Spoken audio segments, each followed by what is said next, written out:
Dewan Juri, saya sebagai tim oposisi, sebelum saya masuk ke dalam argumen saya akan menyanggah 3 poin utama dari tim afirmasi. Yang pertama, dari sisi afirmasi menyampaikan bahwasannya politik ekspansionis Gajah Mada adalah akar dari segala perang. Padahal berdasarkan cerita sejarah kerajaan-kerajaan yang saya sering dengarkan di media sosial, perlu diingat bahwasannya sebelum Gajah Mada memulai untuk menyatukan Nusantara, perang-perang antara kerajaan sudah sering terjadi, seperti contohnya perang-perang kerajaan Sriwijaya melawan kerajaan Medang Kamulan, seperti yang saya dengarkan kemarin begitu.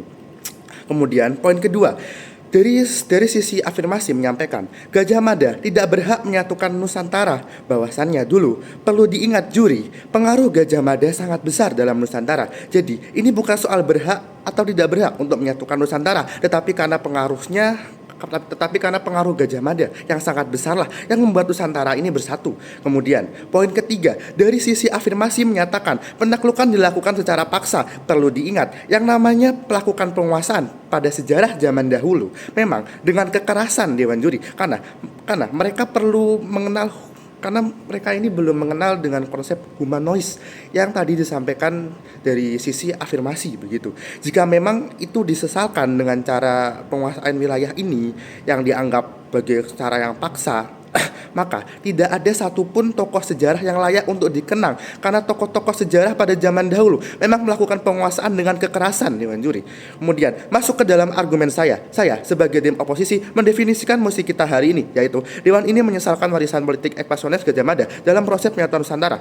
Yang ini memiliki maksud adalah tindakan menyatukan Nusantara oleh Patih Gajah Mada dengan Sumpah Palapa dan cara penguasaan wilayah kerajaan dengan paksa adalah kesalahan karena memiliki dampak buruk yang sangat buruk dan patut disesalkan. Akan tetapi perlu diingat juri bahwasannya karena penaklukan Patih Gajah Mada ini untuk menyatukan Nusantara dengan Sumpah Palapanya, faktanya banyak menginspirasi tokoh-tokoh pada zaman penjajahan Nusantara.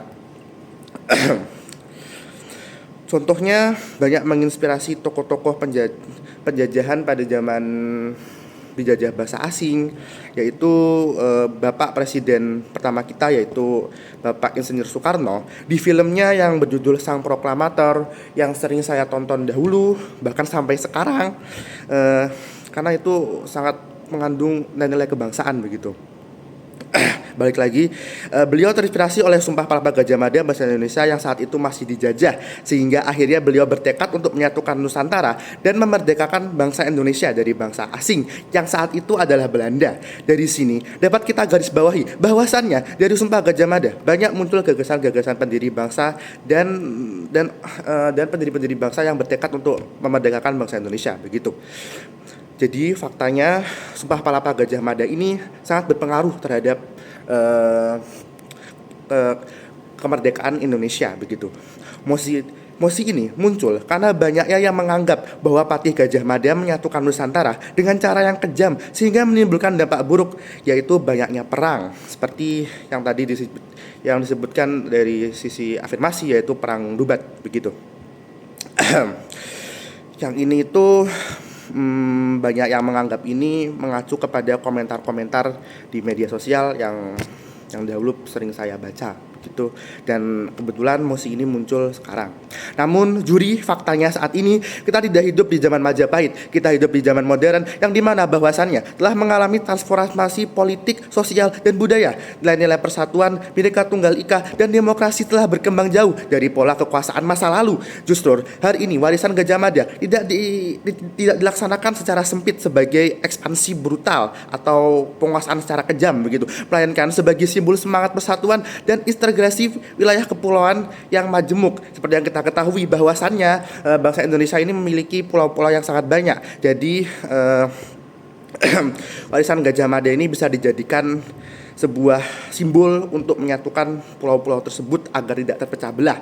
Kemudian masuk ke dalam argumen utama saya, yaitu menyesalkan warisan Gajah Mada justru mengabaikan konteks sejarah dan berpotensi menghapus kontribusi penting terhadap lahirnya gagasan-gagasan pendiri-pendiri bangsa untuk memerdekakan Indonesia begitu. Gajah Mada hidup dalam konteks abad ke-14 di mana keseimbangan kerajaan hanya dapat dicapai melalui penguasaan wilayah. Pada masa itu kekuatan militer adalah bentuk legitimitas politik utama atau strategi utama untuk kerajaan tersebut mencapai kejayaan begitu.